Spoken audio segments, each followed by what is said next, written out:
네, 안녕하세요. 남북 경협 어떻게 해야 하나 라는 주제로 여러분들과 얘기를 나누게 될 한국외국어대학교 경영학부 박병일 교수입니다. 먼저 남북 관계와 남북 경협을 얘기하기 위해서는 진보 대 보수의 대북 정책의 특징에 대해서 먼저 살펴봐야 될 것 같다는 생각이 듭니다. 자, 보수부터 한번 알아보면 보수의 가장 뿌리는 해방 이후에 처음 집권한 이승만 정부에 있다라고 얘기할 수 있을 것 같아요.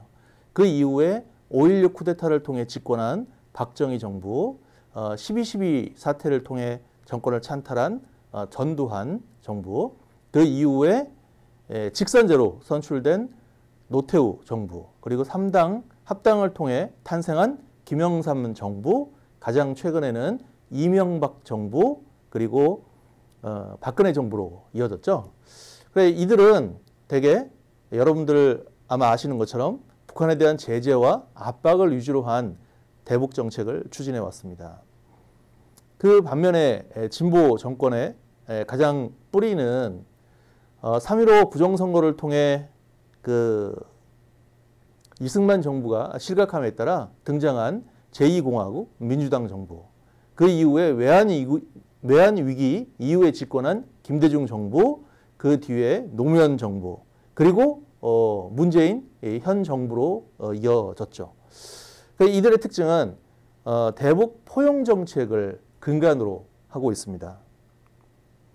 자, 그렇다면은 북한과의 관계와 경협을 얘기하는 데 있어서 또 하나 북한의 핵 개발에 대한 얘기를 빼놓을 수 없을 것 같습니다. 그런데 아이러니컬하게도 한반도에 처음 핵을 들여놓은 정부는 북한이 아니라 남한 정부였어요. 한국전 이후에 미국이 미군을 통해 남한 지역에 전술핵을 배치하기 시작합니다. 그 이후에 전술핵 규모와 숫자를 점점 늘리더니 1970년대에는 무려 그 숫자가 700여 발에서 1000발에 이르는 전술핵을 남한에 갖다 놓죠. 이때만 하더라도 북한은 한반도 비핵화를 주장하며 남한의 전술핵 배치를 강력하게 비난을 했어요. 그러던 북한이 왜 핵을 개발하고 있을까요? 그 이유는 구소련 연방의 통제를 받던 동유럽 다수의 위성국가들이 사회주의 체제에서 자본주의 체제로 체제 전환을 하고 북한의 입장에서는 가장 강력한 선진국이자 강대국이라고 생각했던 구소련 연방이 붕괴되는 것을 보면서 이 당시 북한은 남한 대비 군사력에서도 열세이고 경제력에서는 당연히 열세였기 때문에 북한 정권의 체제 유지를 위해서는 핵을 꼭 만들어야 되겠다라는 자위적인 목적의 핵의 필요성을 강력하게 생각하게 됩니다. 상황이 이러자 남한 내 일부에서는 자, 북한만 핵을 가지고 있을 게 아니라 남한도 과거 그래왔던 것처럼 전술핵을 배치해야만 한다라는 목소리가 여기저기서 조금씩 나오고 있는데요. 만약에 남한에 전술핵을 배치할 경우에는 어떤 일이 벌어질까요?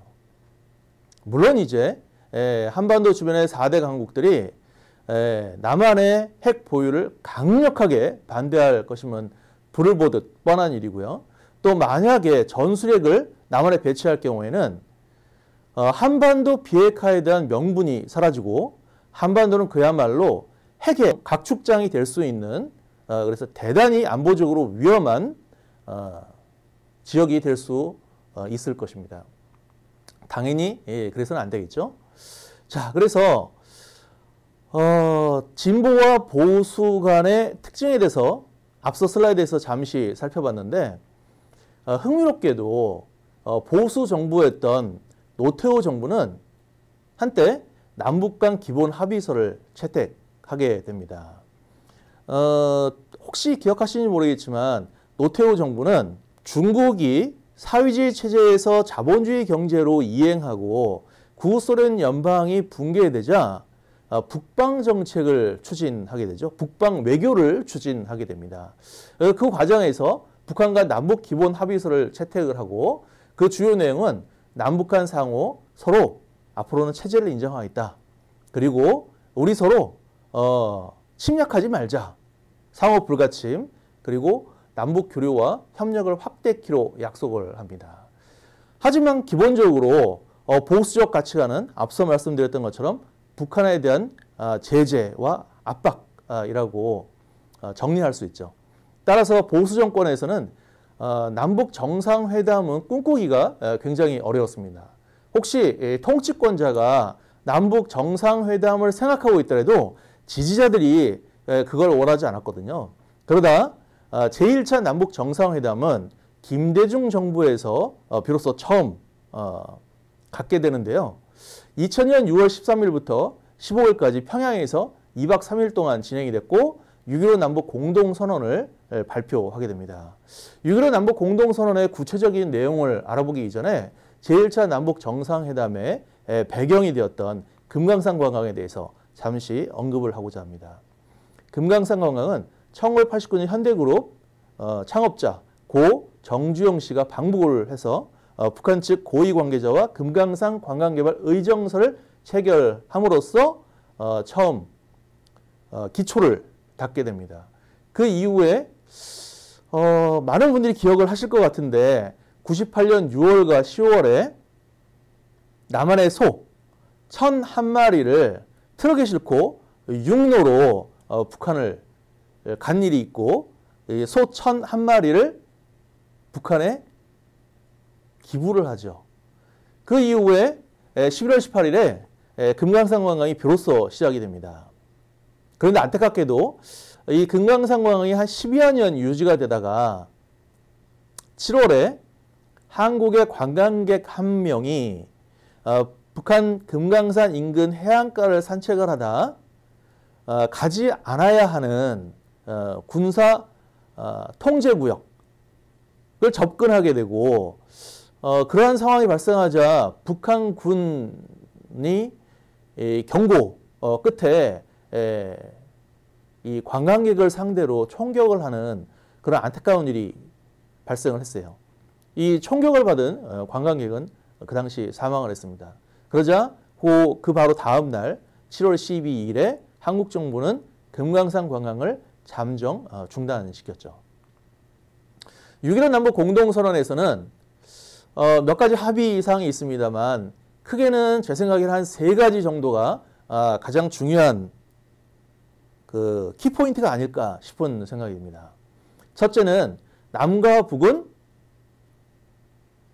남측의 연합제안, 즉 남북연합은 두 국가, 두 체제, 두 정부, 그리고 북측의 낮은 단계 연방제, 북측의 연방제는 한 국가, 두 체제, 두 정부입니다.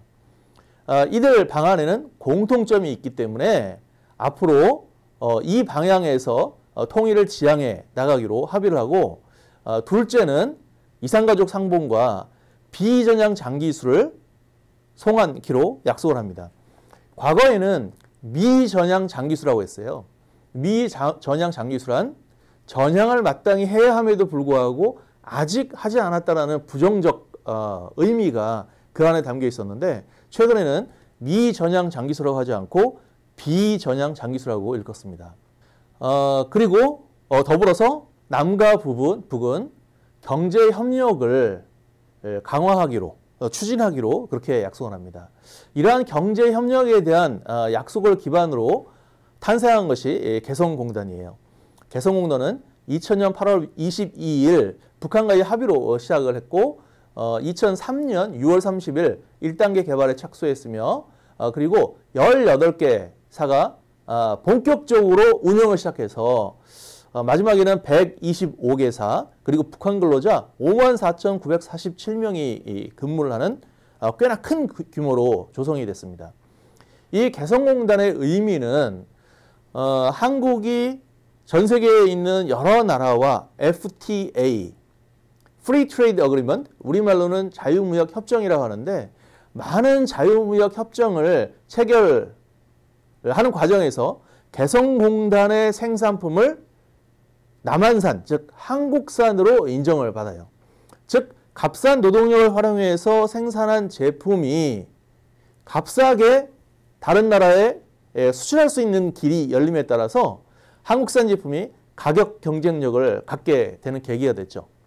특히 이제 중소기업 제품이 그렇습니다. 그런데 이명박 정부 들어서 미국과, 물론 이제 우리가 원한 게 아니고 미국의 요구에 의해서 한미 FTA 재협상이 진행된 바 있고, 그 재협상으로 인해 이 개성공단에서 생산된 제품은 한국산 제품에서 한미 FTA와 관한하는 제외가 됐습니다. 그러다가 2010년 2월 10일 날 한국 정부, 그 당시 이제 박근혜 정부가 일방적으로 개성공단을 중단함으로써 이 중단된 상태가 오늘날까지 이어지고 있습니다. 자, 그리고 나서 김대중 정부 이후에 노무현 정부에서 제2차 남북 정상회담을 갖게 되는데, 제1차 남북 정상회담과 제2차 남북 정상회담의 북측 통치권자는 그 당시 김정일 국방위원장이었습니다. 제2차 남북 정상회담을 통해서 합의한 주요 내용은 제일 먼저 김대중 정부에서 합의한 6.25 남북 공동선언을 적극적으로 구현해 나가자. 그리고 정전 체제를 종식시키고 앞으로는 평화협정 체제로 나아간다는 데 인식을 같이 합니다. 그리고 이제 앞서 합의한 경제협력을 강화키로 그렇게 약속을 합니다. 그래서 김대중 정부, 노무현 정부를 거쳐서 이명박 정부로 왔는데, 앞서 두 차례 언급했던 것처럼 이명박 정부는 보수의 근간을 두고 있고, 이 보수적 특징은 반공을 토대로 북한에 대한 제재와 압박 정책을 취하고 있었어요. 그래서 이명박 정부가 들어서면서 북한 간의 관계가 급속도로 냉각이 됩니다. 그러던 중에 연평도 포격 사건이 발생하죠. 이 연평도 포격 사건이 일어난 배경은 이 연평도에 한국 해병대가 주둔하고 있는데, 이 해병대가 사격훈련을 진행을 했어요.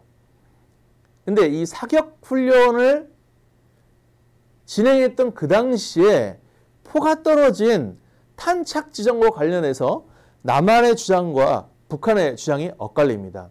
즉 우리 측에서는 우리 측 공해에 포가 떨어졌다라고 주장을 하고, 북한 측에서는 이 해병대 훈련을 통해서 발사한 포탄이 국경을 넘어 북한의 영해에 떨어졌다라고 주장을 하고 있죠. 그래서 북한에서는 자의적인 목적으로 그들 주장에 의하면 연평도에 해안포 24발을 무차별 사격을 하고, 이에 대응하기 위해 우리 해병대도 북한 쪽을 향해 80여 발을 발사했습니다. 이 연평도 포격 사건을 기화로 냉각됐던 남북 관계가 더더욱 악화되고 금방이라도 한반도에 전쟁이 일어날 것만 같은 아주 급박한 상황으로 이어진 바 있습니다. 그러다가 박근혜 정부로 옮겨왔는데, 박근혜 정부에서 2016년 1월 6일 북한의 4차 핵실험이 진행됐고, 2016 2월 7일에 장거리 로켓, 즉 ICBM 대륙간 탄도미사일 로켓이 발사됐어요. 그 이후에 박근혜 정부에서는 한국 정부도 유엔과 미국의 북한에 대한 제재에 자발적으로 동참하겠다는 취지로 북한에 대해서 일방적으로 개성공단을 폐쇄하겠다고 통지를 하게 됩니다. 박근혜 정부가 지나고 이후에 지금 문재인 정부 시기에 우리가 와 있죠. 그리고 2018년에 판문점 우리 측 지역 평화의 집에서 김정일 국무위원장과 제1차 남북 정상회담이 개최되었습니다. 이 남북 정상회담을 통해 판문점 선언이 발표가 되어졌는데, 판문점 선언의 주요 내용은 남북 공동 연락사무소를 설치하자, 그리고 이산가족을 이산가족 상봉을 추진하자. 그리고 철도와 도로를 함께 연결하고 현대화하자. 그리고 북방한계선 일대를 평화수역으로 지정하자. 상호 우리 전쟁하지 말고 침략하지 말자. 불가침에 합의를 하고요. 그리고 평화협정으로 옮겨가기로. 그리고 마지막으로는 비핵화를 위해 남북이 공동으로 노력키로 그렇게 약속을 합니다.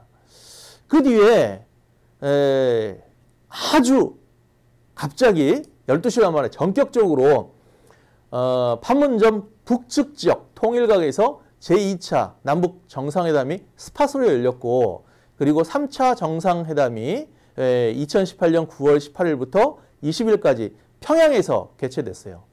그 당시 이제 주요 합의사항은 비핵화 분야에서는 동창리의 엔진 시험장과 대륙간 탄도미사일 발사들을 유관기관의 참관 아래 영구적으로 폐기키로 하며 미국의 상응 조치에 따라서는 영변의 핵시설 역시 영구적으로 폐기키로 약속을 합니다.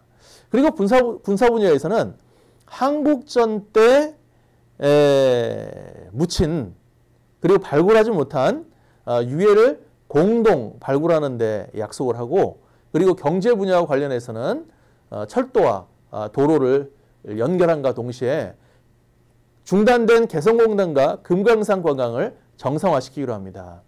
그리고 이산가족 상봉을 추진하고 그리고 2032년 하계 올림픽을 남북이 공동으로 개최하는 것을 추진키로 그렇게 합의에 이르렀죠.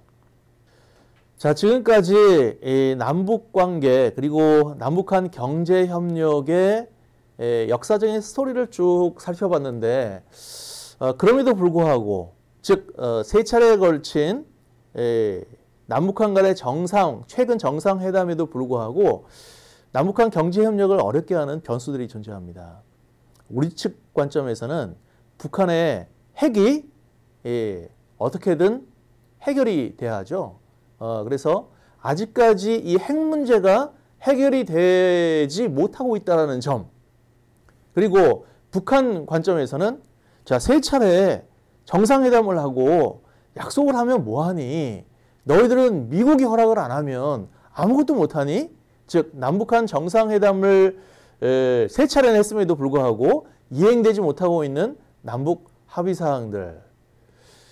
그래서 어떤 방식으로든 북한과 미국 간에 이 이슈를 원만하게 해결하려고 하는 노력이 필요한데 마치 북한과 미국 간의 관계는 닭이 먼저냐, 달걀이 먼저냐의 관계인 것 같습니다. 즉 미국에서는 북한 너희들 우리 미국하고 관계를 개선하고 싶어? 그러면 비핵화를 해. 비핵화를 먼저 보여줘. 그러면 관계 개선할 거야. 라고 주장하는 반면에 북한에서는 미국 너희들 북한에 대한 대북 적대시 정책을 폐기하고 북미 평화협정을 체결해야 너희들이 이 노력의 모습과 흔적과 제스처를 충분히 보여줘야 우리가 비핵화를 할 거 아니야. 라고 주장을 하죠. 그리고 또한 한반도 주변에 막강한 파워를 가지고 있는 열강들이 존재를 하는데 이들 열강들이 서로 다른 이해관계를 가지고 있다는 점도 남북 간의 관계 개선과 경제협력을 어렵게 하는 주요한 이유들이 아닌가 싶은 생각이 듭니다. 자, 그러면 앞으로 남북 경협 어떻게 해야 할까요? 북한은 비록 북한 내 코로나 환자가 발생하지 않았다라고 주장을 하고 있지만 이를 믿는 사람들은 많지 않을 것이라고 생각을 합니다. 지금 우리 한국 내에서도 많은 자영업자를 비롯해서 많은 사람들이 이 코로나로 인해서 어려움을 겪고 있는데 북한에 대해서 이러한 코로나 방역 지원이 인도주의적인 차원에서 시급히 이루어지는 것이 필요하지 않을까 싶은 생각이 듭니다. 또한 더불어서 우리 의료진들은 멀리 아프리카까지 가서 의료 자원봉사를 하는데 같은 민족인 북한에 대한 이러한 인도주의적인 의료 보건 분야의 지원이 없다? 제가 생각하기에는 말이 안 된다고 생각을 해요. 그래서 앞서 언급한 코로나 방역 지원과 더불어서 북한에 대한 보건, 의료 분야의 지원이 빠른 시일 내에 이루어지기를 기대해 봅니다. 또한 6.15 남북 공동선언을 통해 비전향 장기수 일부가 북한으로 송환됐습니다만 이 당시 신청이 늦었다는 등 여러 가지 이유로 인해서 33명의 비전향 장기수가 북한으로 가지 못했습니다. 그런데 이 33명 중 안타깝게도 19명은 본인들의 고향을 그리워하다 그만 사망했고요. 지금 현재 남한에 남아있는 비전향 장기수는 총 14명입니다. 역시 마찬가지 인도주의 차원에서 이들 14명을 조속히 고향으로 돌려보내주는 것이 타당하다, 마땅하다 싶은 생각을 해봅니다. 그리고 생각을 가지고 보수적인 생각을 가지고 있는 그러한 집단에서는 금강산 관광과 개선공단을 통한 현금 지원이 결국에는 핵무기 개발로 이어졌다라고 생각들을 많이 하죠. 따라서 금강산 관광에 대한 대가 그리고 개성공단에 대한 대가를 의약품 혹은 북한이 필요하는 인도적 물품 혹은 쌀이라는 형태로 지급을 하면 어떨까 싶은 생각을 해봅니다. 자, 그래서 한 20여 분가량 여러분들과 남북 경협 어떻게 하면 가능할까라는 주제로 논의를 한번 해봤는데 보다 더 구체적이고 자세하게 이 내용을 살펴보고 싶으신 분들은 제가 프레시안에 적고 있는 칼럼명은 박병일의 플래시톡입니다. 남북 경협 어떻게 해야 하나 라는 글을 한번 관심 있게 읽어보시길 당부드립니다. 오랜 시간 들어주셔서 감사합니다.